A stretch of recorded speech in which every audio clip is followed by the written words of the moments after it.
Au Québec, nous avons la chance d'avoir 4 saisons bien différentes. L'été, on profite du quad et l'hiver, on profite de la motoneige. Il y a plusieurs règles de sécurité à observer et c'est important de se les rappeler pour qu'on ait une saison très sécuritaire.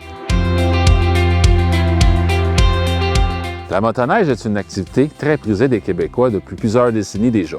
Son engouement ne semble pas s'estomper. Les manufacturiers redoublent d'audace pour nous proposer des véhicules de plus en plus évolués année après année.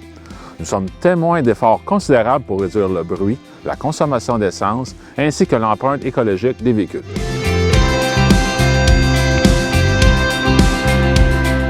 Nous devons être conscients de nos obligations, notamment en ce qui concerne les équipements obligatoires dont les motoneiges doivent être munis, de façon à être conformes à la loi.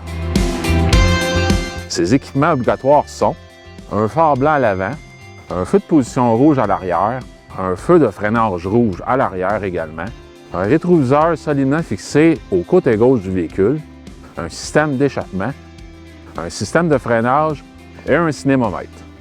Tous ces équipements sont de série sur votre motoneige, sauf le rétroviseur. Croyez-moi, c'est très important. On ne sait jamais ce qui peut arriver lorsqu'on tente un dépassement ou quoi que ce soit. Primordial, côté gauche du véhicule.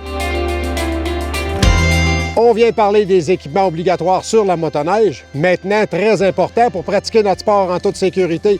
Des bons gants ou des mitaines, un ensemble complet, des bonnes bottes, également un casque certifié DOT avec une visière ou des lunettes de protection pour protéger vos yeux.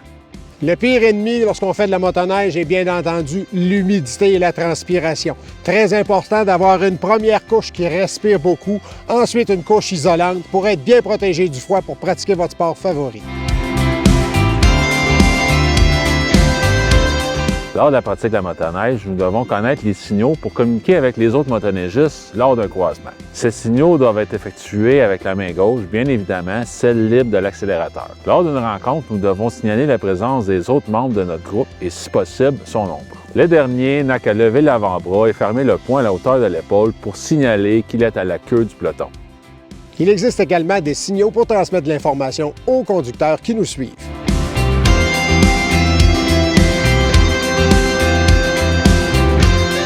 Finalement, il existe 2 signaux moins fréquemment utilisés, mais que nous devrions connaître.